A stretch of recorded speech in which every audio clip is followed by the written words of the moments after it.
And good evening, ladies and gentlemen. Welcome to D.G. Wills Books in La Jolla, California. This evening, it is our great honor to host Dr. V.S. Ramachandran, who is here this evening to discuss his new book, The Telltale Brain, A Neuroscientist's Quest for What Makes Us Human.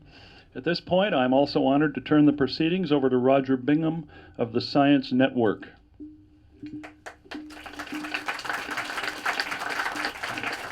So thank you, Dennis, and good evening to everybody. One thing, we are filming this, as may be obvious from the cameras, so if anybody's here is on the lam or is here with somebody they shouldn't be with and don't want to be seen with them,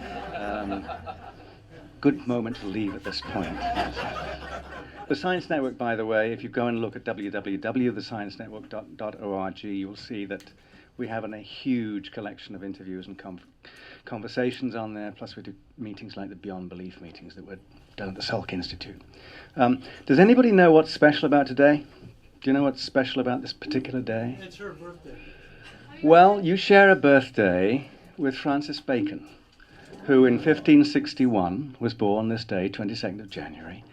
Francis Bacon obviously became Lord Chancellor of England, wrote the Advancement of Learning, Novum Organum, and the wonderful novel, The New Atlantis. And his work essentially became the model for the setting up of a community of scholars, which became the Royal Society later in 1660, which was their 350th anniversary last year. So his 450th birthday is today, and I would like you to say, happy birthday, Francis Bacon. Thank you. That's really kind. What was great about Bacon, some of the things that Bacon wrote, is that he talked about an island of Bensalem and a place called Salomon's House. And he had a community of scholars there. And what they dealt with was one commodity only, which was light, the light of understanding. And those people he called merchants of light. And I'm going to suggest to you this evening that Ramachandran is in fact a merchant of light. And I'd like to say a little bit more about Rama. He's obviously, he's here at UCSD, Director of the Center for Brain and Cognition. He's a distinguished professor with the Psychology Department, Neurosciences Program. He's extraordinarily well known for doing these immensely inventive investigations about people. And I think I want to read just a tiny bit from the preface here, because it gives some sense of what Rama does. My preference for low-tech methods has both strengths and drawbacks. Of course, I enjoy it, partly because I'm lazy, but it isn't everyone's cup of tea. Most individual researchers need to specialize, but the scientific enterprise as a whole is made more robust when scientists march to different drumbeats. Homogeneity breeds weakness, theoretical blind spots, stale paradigms, and echo chamber mentality, and cults of personality. A diverse dramatis personae is a powerful tonic against these ailments. Science benefits from its inclusion of the abstraction-addled, absent-minded professors, the control-freak obsessives, the cantankerous bean-counting statistics junkies, the congenitally contrarian devil's advocates, the hard-nosed, data-oriented literalists, and the starry-eyed romantics who embark on high-risk, high-payoff ventures, stumbling frequently along the way. If every scientist were like me, there would be no one to clear the brush or demand periodic reality checks. But if every scientist were a brush clearing, never stray beyond established fact type, science would advance at a snail's pace and would have a hard time unpainting itself out of corners. Getting trapped in narrow cul-de-sac specializations and clubs whose membership is open only to those who congratulate and fund each other is an occupational hazard in modern science. Rama is not one of these people, as you probably know. He's an extraordinary, inventive investigator. I want to emphasize as well that although you'll find in this book many of his signature investigations into extraordinary conditions, like the phantom limbs, like Capgras, like the Cotard syndrome, like apotemnophilia, get him to ask you what that is, and his discussion of mirror neurons, which he's been championing for a while now. I actually don't want to go into that because he's going to do that, but I do want to make another point, that throughout the book you'll also see that he has a number of wonderful sort of two cultures references. It's a very literary book, and I wanted to sort of mention to you he has a quote in there from, we both do an awful lot of Shakespeare references in what we're doing. And I wanted to mention something here which will give you some clue of the kind of territory that Rama goes into. This is Act 5, Scene 1 from the A Midsummer Night's Dream, which I happened to pick up from Dennis's bookshelf when I arrived here. More strange than true, says Theseus, I never may believe these antique fables nor these fairy toys. And here's where it gets interesting. Lovers and madmen have such seething brains, such shaping fantasies that apprehend more than cool reason ever comprehends. The lunatic, the lover, and the poet are of imagination all compact. One sees more devils than vast hell can hold. That is the madman. The lover, all as frantic, sees Helen's beauty in a brow of Egypt. The poet's eye in a fine frenzy rolling doth glance from heaven to earth and earth to heaven, and as imagination bodies forth the forms of things unknown, the poet's pen turns them to shapes and gives to airy nothing a local habitation and a name. There is, in what Rama does, a giving of things unknown, these diseases I've been talking about, these conditions. He turns them to shapes and gives to airy nothing a local habitation and a name. And I think you'll find this amazing to hear what he has to talk about. Finally, if you look on the book, you'll see that Rama has been compared to many people. Richard Dawkins called him a latter-day Marco Polo, journeying the Silk Road of science to strange and exotic cafes of the mind. Eric Kandel said that he's in many ways the modern Paul Broca. Alan Snyder said that he's the Galileo of neurocognition. Norm Deutsch talks about him in extraordinary terms. And all of these folks, although I agree with them, I beg to differ in one sense. I would not want to say that Rama is like the something of something. He's sui generis. He's one-off. Rama is Rama. And here he is.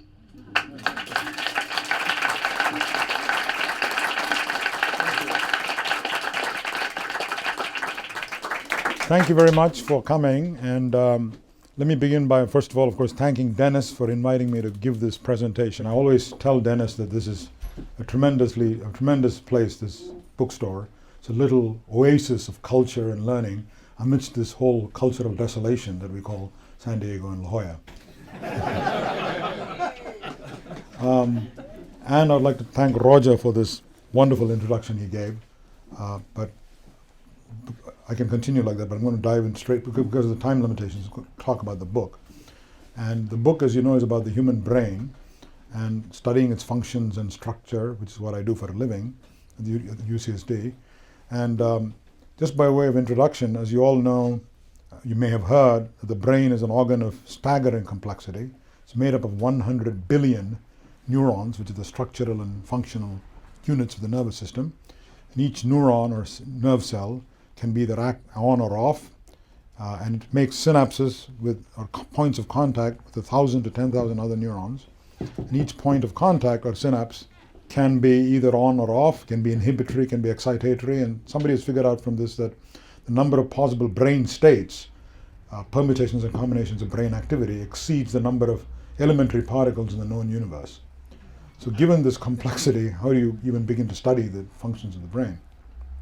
Well, there's several approaches, but before I go there, let me just begin with a statement, my opening paragraph in the book, just to give ourselves a sense of perspective.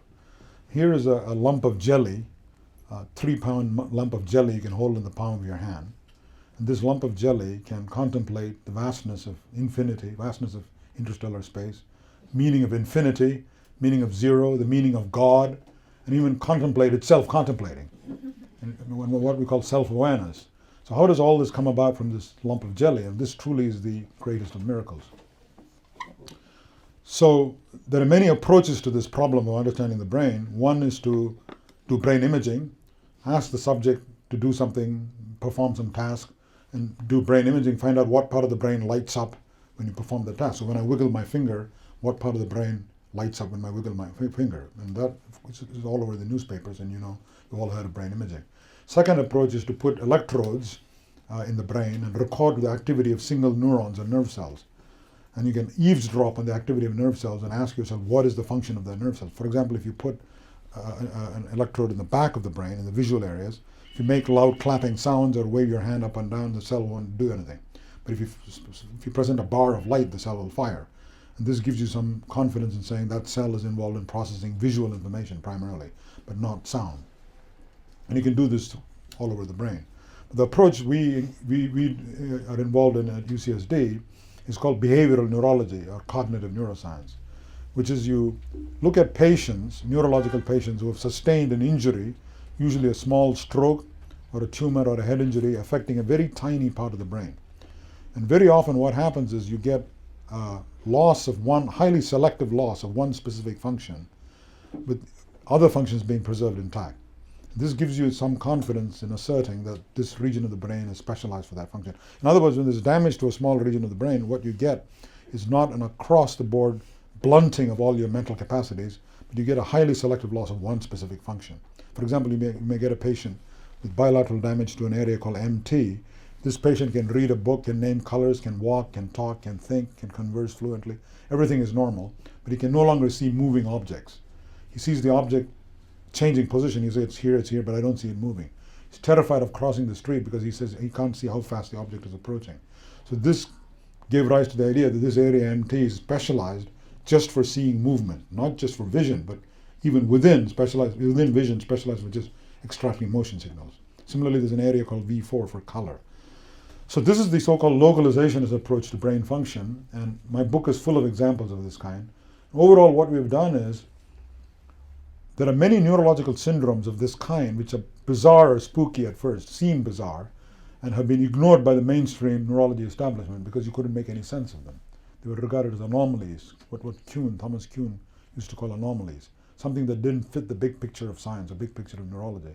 What we've done is to rescue this phenomena, these anomalies, from oblivion by bringing the patient from the clinic to the laboratory, doing intensive experiments on these patients, which allow you to draw conclusions about not only about his maladies, about his symptoms, but also how the normal brain works. So that's the main goal. So let me go through all of these examples are in my book, but just to give you an idea, I'm going to give you a few examples. One is what's called the Capgras syndrome. It's there in my previous book. So about 2/3 of these syndrome I'm going to talk about are new to this new book, but some of them are described in my previous book, Phantoms in the Brain. Capgras syndrome is one such example, but I'm going to go over it briefly anyway. Initially I was supposed to show this using slides, but somehow we didn't bring a slide projector, so that's not going to happen. So on the sides of the brain you got the temporal lobes, and tucked away in the inner surface of the temporal lobe is a structure called the fusiform gyrus, about the size of my pinky, my little finger, which seems to be concerned primarily with processing faces. It's got other functions too, but one of its main functions is processing and recognizing faces. And when this is damaged, you get a patient who has face blindness. He can no longer recognize people by looking at their faces. Now, he's not literally blind because he can see objects, he can name objects, he can read a newspaper, he can name the color of a car, but he can no longer recognize faces by looking at the features. Now, you can still see a face because you can show him a face and give him a multiple choice of faces, and he'll pick the correct partner for that face. So you can see all the features and everything. What eludes him is the identity of the person he's looking at. Is this Joe? Is this Harry? Is it Susan? Where have I seen this? Is this face familiar? Where have I seen this person before? Is it somebody recognizable? Is it somebody I should watch out for? All of those things are missing. So identity is missing. Now that's a well-known disorder, has been studied many times by cognitive psychologists. But another disorder which we have studied, which is much more rare, is called the Capgras syndrome or Capgras delusion. This refers to patients who have had a head injury, sometimes, or a stroke. The patient, like a patient I saw not too long ago, was in a car accident, was in a coma for a month. He was actually a student of mine. Came out of the coma, seemed quite normal, was verbally fluent, articulate, intelligent, emotionally not disturbed in any way. I'm going to switch this off.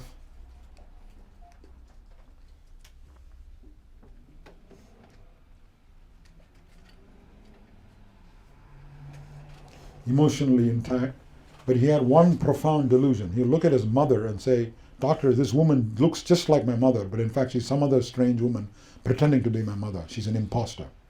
This is the so-called imposter delusion or Capgras syndrome. There are many case studies in the literature. But in fact it's quite rare, and very few neurologists have heard of it. So here's a person who can see that it's his mother. He says, it looks like my mother, but this delusion kicks in and he says, but she's not my mother, she's an imposter. Sometimes it affects a husband or a spouse or a child, but very often it affects a mother. Now, why would this happen? Now, the standard explanation for this is Freudian, believe it or not. And the idea is this chap, when he was a little baby, I mean, same argument applies to women, but I'll talk about the guys. When he was a little baby, a little infant, he had a strong sexual attraction to his mother. I'm not saying I believe this, but this is a standard Freudian view. It's called the Oedipus complex. Okay? Then as the brain of the child develops, the cortex develops, and then it inhibits the latent sexual urges. Thank God, otherwise we'd all be sexually aroused by seeing your mother. And then what happens is you have an accident, there's a blow to the skull, an injury to the cortex, and there's inhibitory signals from the cortex to the limbic system, the emotional centers, is removed. The inhibition is removed, so all these latent sexual urges, Oedipal urges, come flaming to the surface, and suddenly and inexplicably you find yourself being sexually turned on by your mother. The only way you can make any sense of this is by saying, doctor, this is not my mother, this is some other woman, she's an imposter.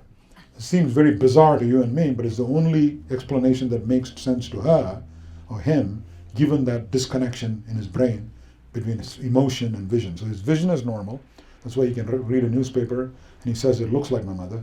His emotions are normal, he can laugh, he can cry, he feels sad, he can joke, but the connection between vision and emotion is gone. That connection is gone. Therefore, when he sees his mother, there is no emotion evoked, and when there's no emotion evoked, he says, doctor, this must be an imposter. So this is very different from the Freudian explanation in terms of the anatomy of the brain. So if you look at visual signals in the normal brain, I wish I had a drawing, but the messages go to the back of the brain, to the visual areas. Visual signals are processed. Then they go to the fusiform gyrus, where the visual signals are analyzed, further analyzed and recognized as this is my mother, this is my father, this is Joe, this is Harry the milkman or whatever, right? And then after the image is recognized, it gets relayed to the emotional centers in the brain, where there's a structure called the amygdala that performs an emotional surveillance of what you're looking at. Is this somebody I should watch out for, or is it just Joe? Is it a lion? Is it a tiger? Is it a potential mate that I should pursue? What is it? Is it something I should pay attention? So the amygdala gauges the emotional significance of the object you're looking at, which has already been recognized, quote unquote, by the fusiform gyrus, and in conjunction with other brain regions. So in this person, David, what's happened is the fusiform gyrus is itself intact, so he's still able to recognize people. He's able to recognize people and say, this woman looks like my mother. But the link to emotions is gone, so the mother does not does not produce the warm glow or terror that you would expect when you see your mother. So this delusion kicks in, and he says, my God, this must be an imposter. Now, this never made much sense to me, this explanation, because I've seen patients who have this disorder, not about their mother, but about their pet poodle. They'll say, Professor Ramachandran, this is not Fifi, it's some other dog pretending to be Fifi. Now, you try to use the Freudian explanation here. You have to start talking about the latent bestiality in all humans, or some such rubbish, right? So we feel our anatomical explanation gets closer to the truth. Now the question is, how do you test it? So what we did was something very simple. When you and I look at anything in the world, if you look at a chair or a table, messages go to the visual areas of the brain, to the fusiform gyrus, goes to the amygdala. The amygdala says, and the emotional part of the brain says, big deal, it's a chair or a table, don't worry about it. Right? So if you see a lion or a tiger, or indeed any familiar person, what happens is the message then goes to the amygdala. The amygdala says, look, watch out, it's a lion or a tiger. And then it arouses your brain, messages cascade down your autonomic nervous system, your heart starts beating faster, your blood pressure goes up to prepare your body for the ensuing action, whether it's a prey or a predator or a mate, to prepare your body for the ensuing action, your blood pressure goes up and you start sweating, anticipating muscular exertion. And you can measure the sweating by putting 2 electrodes on the palm, measuring the change in skin resistance. It's called the galvanic skin response. This gives you a measure of the person's spontaneous emotional arousal when he or she looks at something in the external world. So when I take any one of you here and I show you tables and chairs and books, you don't get a galvanic skin response. You don't start sweating, obviously. If I show you a picture of a lion or a tiger, you get a big jolt in the galvanic skin response because you start sweating. If I show you pictures of unfamiliar people you've never seen before, there's no change in galvanic skin response. You don't sweat. If you show you pictures of familiar faces, now the amazing thing is if I show you a picture of your mother, everyone here starts sweating. You don't even have to be Jewish. Okay? Now, if you do it on this patient, our patient, David, we found that chairs and tables did not produce any sweating, but nor did his mother. There was a galvanic skin response, was completely flat, showing our idea about the disconnection between visual areas and emotion centers of the brain is essentially correct, right? But even more surprising is when David's mother goes to the adjacent room, and after a couple of hours she phones him and says, "David, how are you?" David says, "Mom, how are you? It's very nice to hear from you. It's great, where have you been?" So there's no delusion on the phone. Then she comes back into the room after an hour. He says, "Who are you? You look just like my mother." So the delusion kicks in. Now, how do you explain this? It turns out there's a separate wire, to put it crudely, going from the auditory centers in the brain, auditory cortex, to the emotional centers, to the amygdala.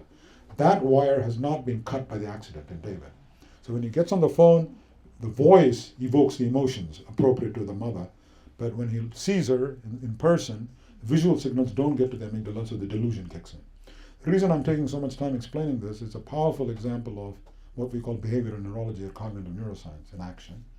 And that is, you can take a bizarre, incomprehensible psychiatric syndrome, neuropsychiatric syndrome, a person thinking his mother is an imposter, and then do a very simple experiment, and reject the Freudian explanation, come up with a simple explanation in terms of the known anatomy and circuitry in the brain, and then spend 1 hour testing your model and showing that you're on the right track. Since then, there have been a number of studies on this showing that our explanation is correct. Now, let me give you one other example, which is even more bizarre, if you can believe that. Everyone here has heard of a phantom limb. In my previous book, I described phantom limbs in great detail. If you amputate an arm or a leg, the person continues to vividly feel the presence of that missing arm. And this is called a phantom limb, and we've done extensive experiments on this. For example, if a patient has a painful phantom, which is fixed in a particular position, you can put a mirror in like that on the table, and the patient puts his other hand in the mirror, looks at the reflection of the mirror, reflection of his normal hand, intact hand in the mirror. It's as though you've optically resurrected his phantom. If he now moves his real arm, the reflection of the real, it'll look like the phantom is moving as well. And this seems to relieve the pain in many cases. So it's now being used as a treatment for phantom limbs all over the United States and indeed the world. I'm going to wait till this noise stops.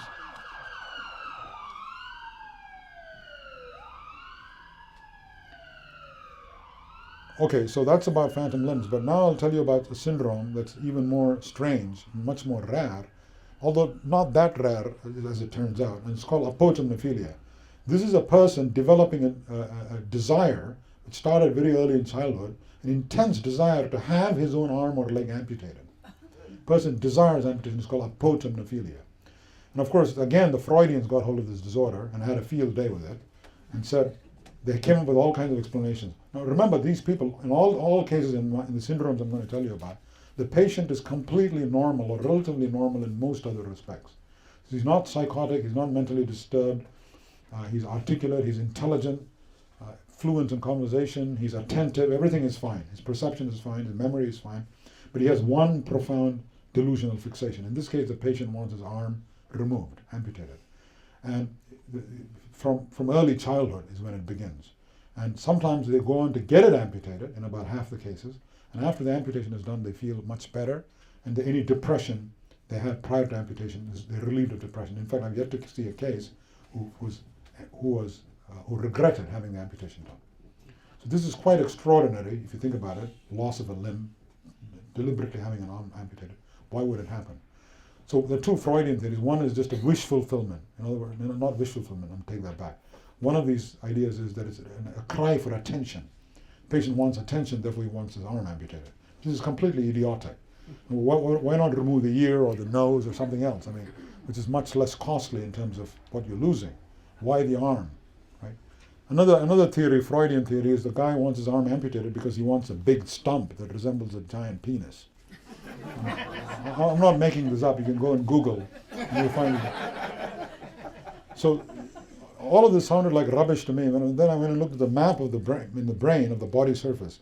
It turns out there's a complete map of the body surface on the brain, on the side of the brain, in a vertical strip of cortex called the post-central gyrus.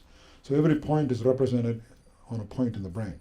So there's a complete map, complete representation of every body part in the brain.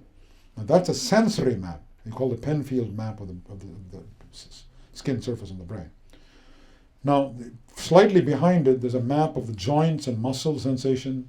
So if you do that, the muscle and joint sensation go to that part of the brain called secondary somatosensory cortex. But then further behind in the parietal lobe, there's an area called superior parietal lobule. Pardon the jargon, but I'm not going to call it area A or area B. I'll just call it superior parietal lobule in the right hemisphere, where you construct a more abstract representation of all your body parts. So if I close my eyes, I have a vivid sense of my body, internal image of my body called the body image. That's in the superior parietal lobule. Even when I look at my hands and arms, and then I move my arms around, or I dance or something like that, all of this is constructed, a dynamic, vibrant image of my body, incorporating vision, touch, proprioception, joint sense, muscle sense, is created in the superior parietal lobule. And it turns out that the scaffolding of your body image is innately specified, is present at birth. And we know that for other reasons, okay? Now the sensory signals come to the sensory area of the brain, postcentral gyrus, and then they go to the superior parietal lobule, where you construct a more abstract body image, using vision, hearing, all the senses to construct a body image. Now my idea was maybe this image is intact, but the arm region of this body image is missing congenitally because of a circuit malfunction, if you want to put it that way. This is an idea I had along with Paul McGeoch and David Bryan, who was a graduate student in our lab. So we decided to test this, and sure enough, when we did brain imaging, touching different parts of the body and looking at the map in the brain, the sensory map was completely normal. So the sensory signals from the hand were obviously activating nerve cells in the postcentral gyrus. So that sensory representation is normal. But when we went further back to the superior parietal lobule, the entire body was represented here, but no arm representation. That was missing. So the idea is one region of the brain, the sensory region, is getting the signals normally, but there's nowhere for the signals to go to. There's an empty region. There's nothing there. So there's this tremendous discrepancy. If you talk to these patients, a lot of the time in medicine, we are taught that just talking to the patient will clinch the diagnosis 90% of the time. If you ask them, why do you want your arm removed? Does it feel alien? Does it feel like it doesn't belong to you? They'll say, no, on the contrary, it over belongs to me. This is one of the phrases they use. Or it's intrusive, it's over-present, it's getting in my way, it's intrusive, doctor. And I'll feel much happier if it weren't there. This is tremendously annoying. Now, you can see what's going on. Sensory signals are coming in, but there's no place in the brain for the signals to go to. And there's an acute discrepancy. There's a discrepancy intolerance in the brain, leads to this abhorrence of the arm. When you remove it, the chap is no longer depressed and he's happy. So it's another example of this sort of analysis So what we have done is to go and take strange, odd syndromes, and you can play Sherlock Holmes, play detective, look for clues, come up with hypotheses, and then discover what's causing the problem in his brain. That's one agenda, explaining the patient's symptoms to him and showing him he's not crazy. Second agenda is so what? Okay, you explain the symptoms. Does it have any broader implications for all of us, quote unquote, normal people here? The third agenda is clinical. Can you help do something to treat the patient? Which we've done with phantom limb pain and phantom limbs. Now we did extensive series of experiments with phantom limbs and mirrors and treating phantom pain and all of that. But recently we stumbled on another observation. Just when we thought we had exhausted all the experiments possible, I was watching a phantom limb patient. So imagine I am the patient and I lost my left arm. And my left arm is actually a phantom, a very vividly present phantom arm. And somebody goes and touches Ken here, who's sitting in the audience. And I'm the patient of the phantom limb. I'm just watching Ken's right arm being touched and stroked. Guess what happens? I feel the touch and stroke in my phantom limb, although I don't have an arm. And I'm just merely watching another human being touched and stroked. Now, how in heaven's name could that happen? Now, I was reading some papers by Giacomo Rizzolatti and listening to a talk given by him. He discovered a class of neurons called mirror neurons. And in that class of neurons, I found the explanation. I'll explain this briefly. It turns out in the front of the brain, there are nerve cells called motor command neurons. So in the right frontal lobe, I have, in prefrontal area and frontal cortex, I have neurons which send commands through the brainstem, to the arm, through the brachial plexus, and then these commands orchestrate the sequence of muscle twitches I need to go and reach for a stone here, reach for a pen, put a peanut in my mouth, reach for a peanut, push an object, pull an object. These are all semi-skilled actions, and different neurons are there, different command neurons for different simple commands. This has been known for over 50 years, discovered by Vernon Mountcastle at Johns Hopkins, right? So these are called motor command neurons. And monkeys have them, people have them. And these are in the premotor and motor cortex. So there's a program that's used to generate the appropriate sequence of muscle twitches to execute that action. Now what here Rizzolatti found was about 20% of these neurons, 1 out of 4, 1 out of 5 of these neurons, will not only fire when I reach out and grab a peanut, but when I watch you or you reach out and grab a peanut. So they're immediately called monkey see, monkey do neurons, or mirror neurons, because they're mirroring somebody else's behavior. And they're found in humans too. So this is a very exciting, extraordinary important, because what the neuron is doing in effect is saying, is adopting other person's perspective towards that peanut. The neuron is firing, and the person is saying, the same neuron is now firing as would fire if I were to reach out, grab a peanut. Therefore, that person is now reaching out and grabbing a peanut. So it's doing a virtual reality simulation of the other human being's mind or brain, internal events in that person's brain.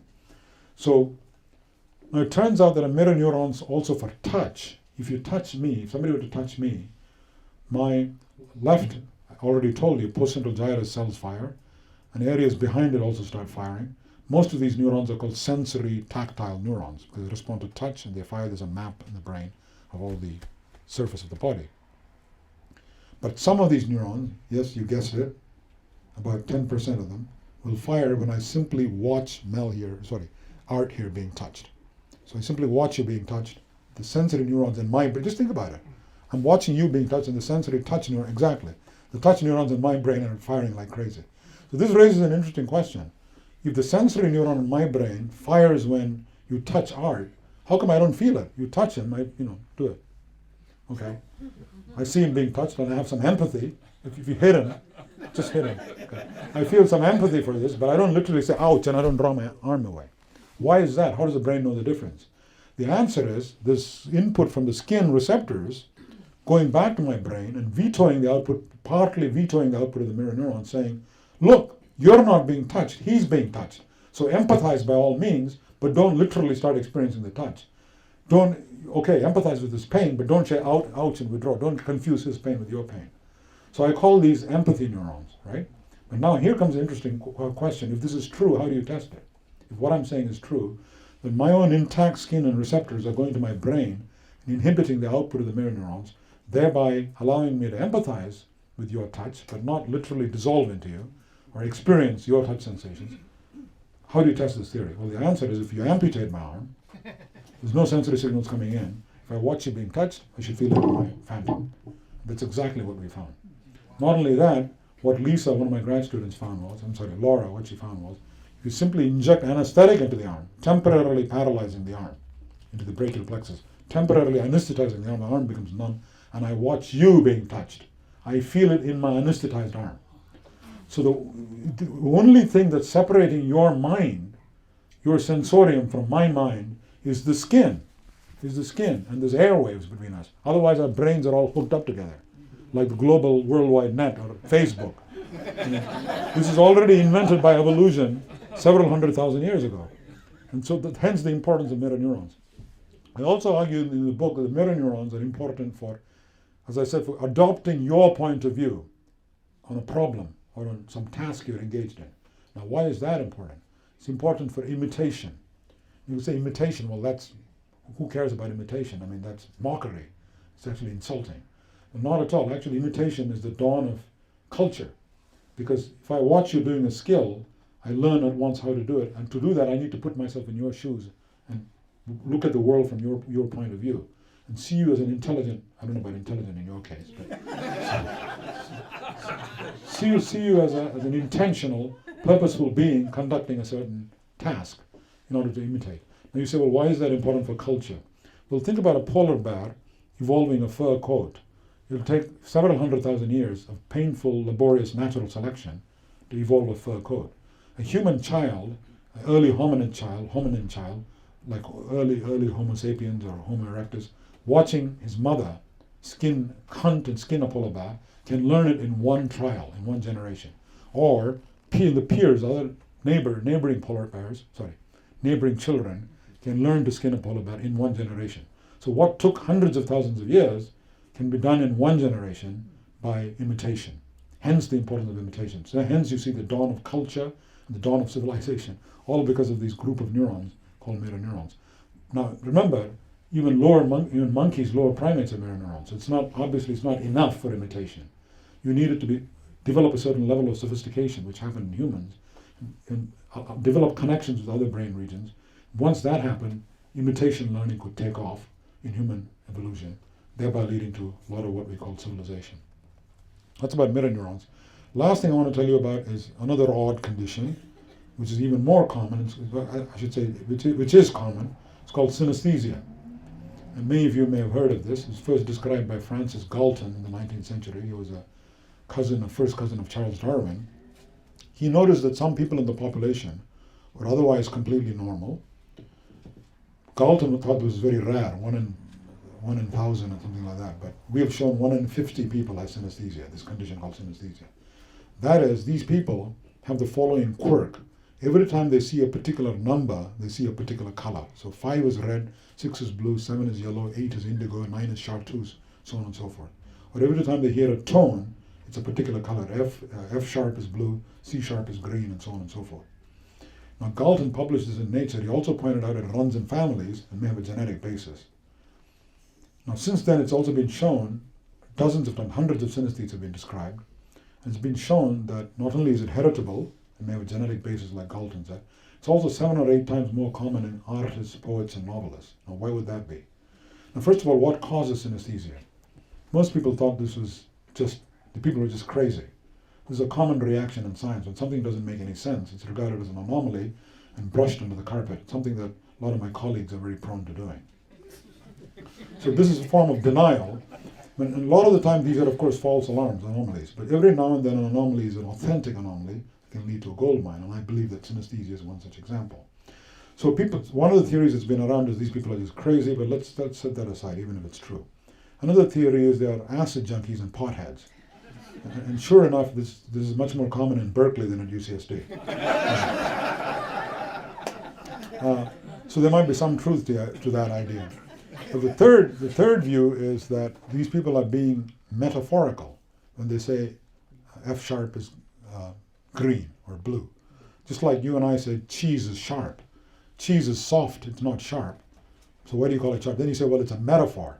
But why do you, it's the circularity there. Why do you use a tactile metaphor, soft, to describe a gustatory sensation, or sharp to describe a gustatory sensation? These are called synesthetic metaphors. Now the problem with the explanation, saying synesthesia is just metaphor, is in science you can't get very far by explaining one mystery with another mystery. If you say synesthesia, well, that's just a metaphor. Well, what the hell is a metaphor? We don't have any idea how metaphors are represented in the brain. All you know is a metaphor involves linking two seemingly unrelated things, right?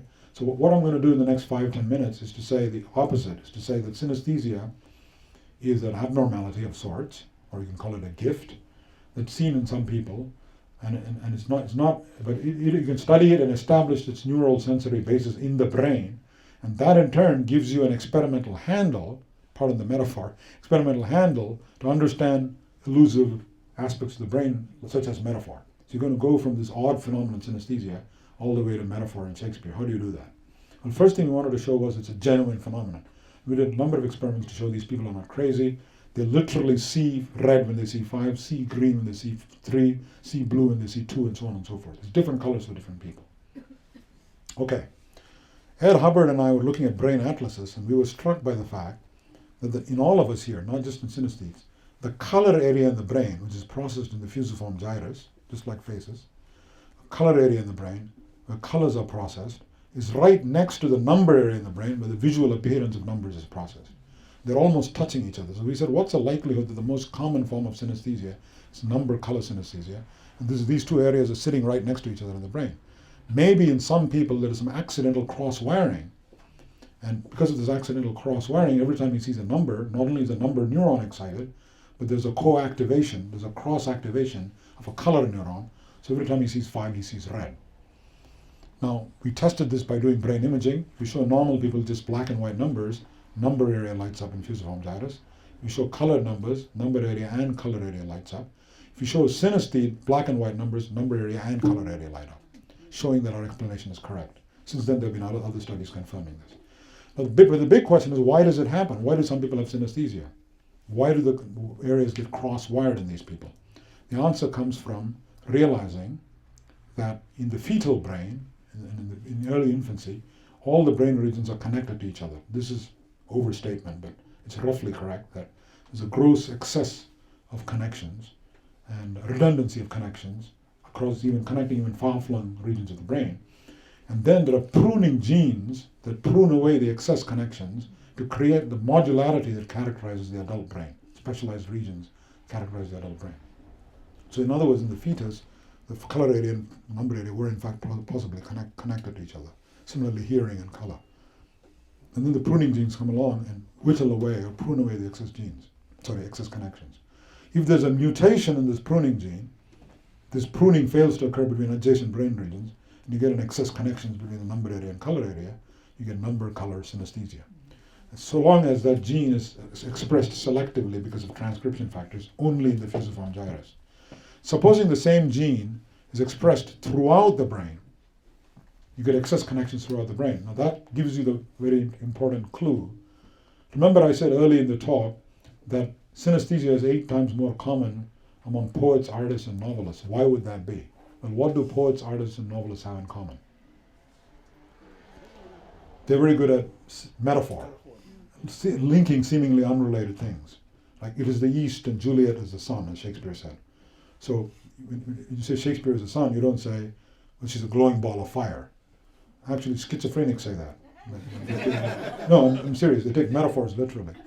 But most normal people would say, well, she's radiant like the sun, she's glowing like the sun, she's warm like the sun, so on and so forth. Your brain forms all the right links. Now, if you assume that concepts and ideas are also in different brain regions, represented in different brain regions, then if you have synesthesia gene expressing itself throughout the brain, producing excess connections between different brain regions, you're going to confer on that brain a propensity towards linking seemingly unrelated concepts and ideas, hence a propensity towards creativity and metaphorical thinking. And that's the hidden agenda of the gene, I'd argue. That's why the gene has been conserved and seen in fact, we see 1 out of 50 people is a synesthete. It's not rare. And if a gene is useless, it would have been weeded out hundreds of thousands of years ago by natural selection.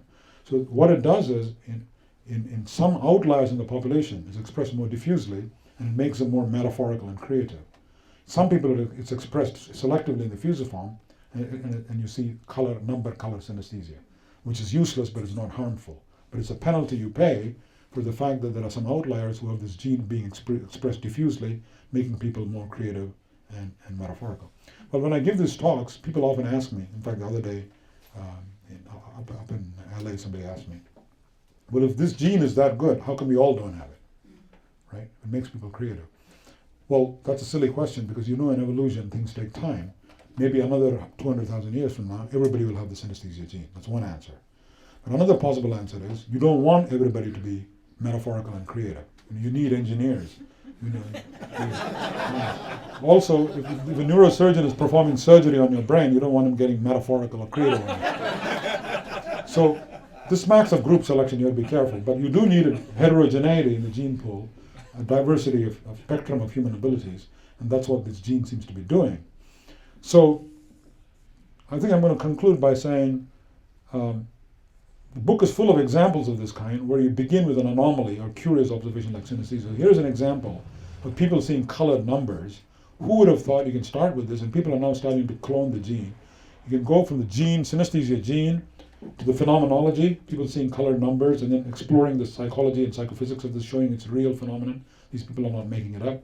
Then to neuroanatomy, studying the brain anatomy, all the way to creativity, Shakespeare, and metaphor.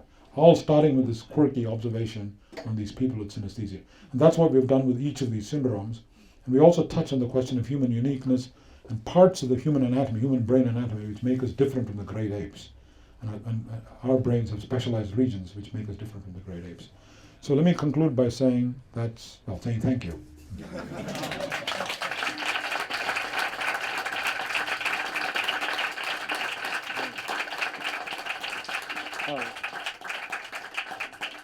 Yeah, about the synesthesia with the colors and the numbers. Here in the West, we use Hindu-Arabic numbers, but other cultures use different visual representations for numbers: Roman numerals, Japanese, Chinese, and so on. Have enough? Hello. have enough tests been done with people from other cultures that they don't use Hindu-Arabic numbers, or maybe they've never seen them. Maybe they use Roman numerals, or maybe Chinese or some other kind of representation, or maybe even illiterates. Maybe they don't have a written component to their language. That's a fascinating question. We haven't studied illiterates, but we've looked at other languages, and sure enough, they have synesthetes just as commonly as people speak. I'm glad you said Hindu-Arabic, by the way, because most people just say Arabic, and the number system comes from India, as you know. A bit of jingoism there. But to answer your question, yes, you do. Now, when I say this synesthesia is hardwired or genetic, what I mean is a propensity to link graphemes, arbitrary symbols, to certain colors. That propensity is innate, not which particular symbol you choose. That obviously depends on what your native language is and what your graphemes are. It'd be interesting to see if you take completely illiterate cultures, where they don't have symbols for different numbers, what would happen? Would they develop synesthesia for arbitrary shapes, like triangles and squares and that sort of thing? Nobody's ever studied that. Good question. This gentleman. Question.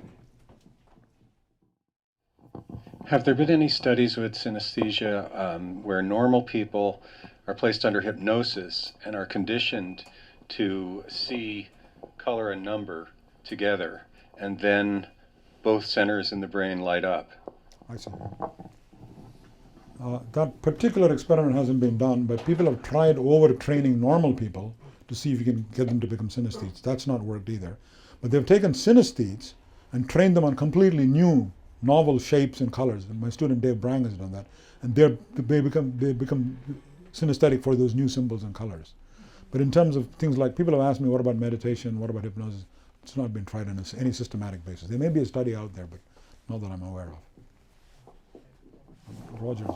There's a limit to how far we can get this thing to go, but if you get a bit closer, perhaps. Yeah. Then maybe you could just wander up here. The mirror neurons go? No. Has Madison Avenue shown any interest in the... I'm sorry? In the mirror neurons, has Madison Avenue shown any interest in... Oh, so the question is about whether the advertising world has got... I'm sure they're using mirror neurons, yeah. They haven't approached me yet, but I'm sure. No, it wasn't about you, Raman. It was about No. the industry in general. Well, it could be. I mean, if they were... Sure. Could fund some research projects. Are there any Stephen Hilliard? Oh, but by the way, I wanted to say, I didn't mention autism, which is not relevant to your question, but... Yeah, sorry. Are there any Stephen Hilliard type electrophysiologic manifestations of the synesthetic? Yeah, my student Dave Brang has been studying that, and you should email him. It's a long story, but yes, there has been, and also on mirror neurons too. If you do EEG, there's a component of EEG called mu wave suppression. What happens when I move and grab a peanut, my mu wave gets suppressed in my EEG. But if I watch you grab a peanut, my mu wave gets suppressed. So this is supposed to be the correlate. We have suggested it's a correlate of mirror neuron activity in humans. It's a simple way of monitoring their activity. So let me ask you a question, and then we'll go over there. But we've done 3 meetings now called Beyond Belief at the Salk Institute. We've talked about science, religion, reason, survival, God, all sorts of things. We've had Richard Dawkins there, all sorts of things. And does everybody here know about it? Because it's an excellent thing to... I think, yeah, Neil deGrasse Tyson was there. But in the book, you actually mention your sense of what you think, what your perspective is on the whole notion of God, religion, Spinoza's God, and so on and so forth. Could you gloss that a little bit? Oh boy.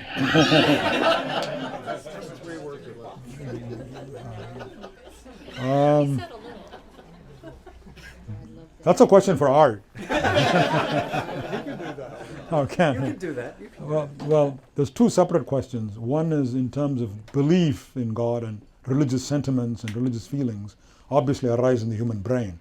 And we know people with temporal lobe seizures have intense religious mystical experiences, so somehow bits of the temporal lobes are involved. So that's about the subjective experience of mystical union with God or mystical union with the cosmos. But that's the scientific, physiological, neurological question. But there's the metaphysical question about Atman and Brahman and universal consciousness and how that's connected with the spirit and all that. But that's really outside the scope of my book or indeed of this presentation. About the example of David, where he The Capgras patient. recognized the identity of his mother visually, but did when she went out of the room over the phone. Yes, If she's standing there and starts nagging him, yes. what is his perception of her? That's a good question. And what tends to happen is we've done it a few times. And what happens is the visual delusion kicks in. It overrides the auditory. And that you would expect that because we are highly visual primates, and we are constantly weighing giving weights to different cues, sources of information. And we primates give more weight to visual cues. So for example, tomorrow if somebody sounds like you comes here but looks utterly different and starts talking, then I won't confuse him with you. Right? But on the other hand, if you come here with a pharyngitis, I'll still recognize you and say, well, you have a sore throat. So that's because we rely much more on visual cues. So it's a good question, though. There's a question behind you, Rama. Rama, in chemically induced altered states of consciousness, the most common one being alcohol-induced, is there people often feel they're more creative when they're high. Defining creativity as being a hyperlinked state of the modules of the mind, is there any way in which, sort of correlating something else you said, which is that there's a repression that goes on from other inputs, the correlation or the connections between the different modules, not only are they trimmed neurologically, neurophysiologically, are they inhibited in a way that we talk about disinhibition or release? Could there be a real physiologic basis for when the creativity linked to various kinds of altered states? Well, I think that intuitively that seems likely. We've seen patients, neurological patients, for example, develop temporal lobe seizures, suddenly writing poetry which they could never do before. And I had one patient write to me saying he was never interested in poetry. Suddenly he started writing poetry and he wrote a poem about me. And it wasn't very good. I mean, That's the hypergraphia. Yeah, exactly. But it was reasonable. It was rhyme. It had rhyme and all that. Sorry. Okay. So it was reasonable. And then there's experiments by Alan Schneider in Australia, where he zaps portions of the brain, especially the frontal regions of the brain, with TMS, transcranial magnetic stimulation, temporarily silencing a part of the brain. And during that period, the person starts drawing beautifully, or doing numerical calculations much more effectively than normal people or than he could before the stimulation. So such things are possible, but they've never been studied on a systematic basis. People often ask me, is it true that, can you unleash hidden powers in all of us? Is it true that we only use 10% of the brain? And I say it's true in Texas, but I don't know about the rest of the world. Dennis, you had a question, I think? Yes. Toward the end of Nobel laureate Francis Crick's life, you and he were having a discussion about the concept of a unity of conscious experience, and he gave you a sly conspiratorial wink, as you pointed out in your book, about some part of the brain that he referred to as the claustrum. Yeah. Could you elaborate on Dr. Crick's Cryptic remark. Yes. Well, Francis was obsessed with the idea of mapping function onto structure because he was immensely successful in doing that with DNA. And he was trying to achieve the same thing with consciousness and qualia and brain function. And he was never afraid to speculate very boldly. And it turns out there are some brain structures, such as the claustrum, which very little is known about. There's some single unit recording by Simon LeVay, the Salk, but by and large we know almost nothing about it. There are no human cases with selective damage to the claustrum on two sides. But we know its anatomy, it's connected to large numbers of brain areas. So he, in a very quote-unquote simple-minded manner, says we have this sense of unity of conscious experience. Maybe it's not an illusion, maybe this structure which is connected to everything else in the brain plays a vital role in aspects of conscious experience. So it was just a throwaway remark, but who knows? He's been right often enough. Right? But I think what's missing in brain research is, in the case of DNA, the functional logic of heredity and maps on beautifully to the complementarity of the helices, right? So the complementarity of offspring and parent, there's an analogy between that and the complementarity of the DNA strands. So that was the intuitive leap which helped them solve the greatest mystery in biology at that time. In fact, you could say biology was born at that moment when they saw that analogy and grasped that analogy, and then subsequently went on to tackle the genetic code. There's been no such tremendous insight in neuroscience where you say, look, the functional logic follows beautifully from these neural structures. There have been lots of correlations, but that's the pre-DNA era where he said, if you zap the chromosomes, you get mutations, so something interesting is happening in the chromosomes. That's the stage we're at in neuroscience. I've been scrambling through the book here for this. There was a very funny story on Capgras, where you were woken up in the middle of the night by some attorney from England. Yes. Right? Do you want to tell the story? Why don't you tell it? All right. So this person had been in a car accident, seemed to have brain damage, seemed to imagine, having read your literature, that he had Capgras syndrome, and he was trying to sue the people that injured him in the car crash because he could no longer recognize his wife. I mean, he thought his wife was an imposter or something. And well, he said that she looked like his wife. But yeah. But she didn't look familiar anymore. And you said, in typical Ramachandran problem, what's the problem? If Mr. Dobbs finds that his wife looks like a new woman every time he sees her, he should find it personally attractive, perpetually attractive. This is a good thing, not bad at all. We should all be so lucky.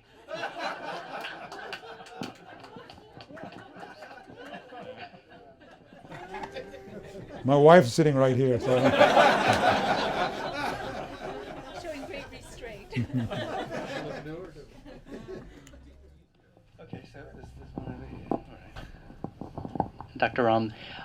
You've talked about examples when you're doing experiments. You show pictures of a lion, a human, a car. But our mind knows that that's a book with a picture of a car, a lion. What role is video taking in terms of your sense of reality now with experiments? And if there is more of a connection of reality, could therapies in the future be primarily video based? Oh, yeah, that's a very good question. In the case of Capgras, for example, we showed photographs of his mother, a photograph of his parents. The experiment worked fine with just the photographs. But I bet if you did it with real people, you get a much bigger and stronger effect. Short answer to your question is the more the realism, the stimulus, the more clearer your results. But often it's impractical to do that. So for example, with the mirror treatment for phantom limbs, it's the realism of the reflection, the fact that it looks so utterly real, that seems to help. But he knows at some level that it's not real. That seems not to matter. Because the brain has multiple layers of belief and it's modular in its organization. So what one module is performing and signaling, saying that's a real arm, cannot be vetoed by another module saying, that's stupid, that's just a mirror, it's not your real phantom arm, it's not your real arm. So it's a consequence of modularity of brain function. So do you want to comment a little bit with the piece I read out at the beginning about how you use low-tech methodologies and so on? You also then go on to say, look, I'm not a Luddite. If this stuff works, I use fMRI as well and so on.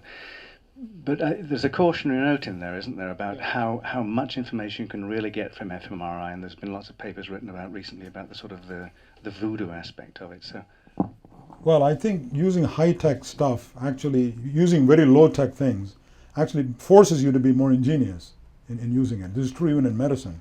If you don't have, in the old days before CT scan and MR, you had to be an astute clinical neurologist, elicit signs and symptoms, and ask the patient, get his history in great detail, and often figure it all out just from that. So first of all, it gives you an intensely, you have to be much more resourceful in the absence of high-tech equipment, right? The other thing is that if you use, it's like giving a 6-year-old child a knife. It just goes and keeps cutting everything in sight. So this is like an FMR machine. I mean, it's not goal-directed. The problem then becomes technique. In other words, the research should be problem-driven, not technique-driven. And that's a serious problem in this field. And lastly, I'm also lazy. I mean, I don't want to sit down and learn all the technology. If I can use a simple technique, why not use the simple technique? Dennis, it's 8 o'clock. Do you want to have people sign books? Thank you, Ramachandran.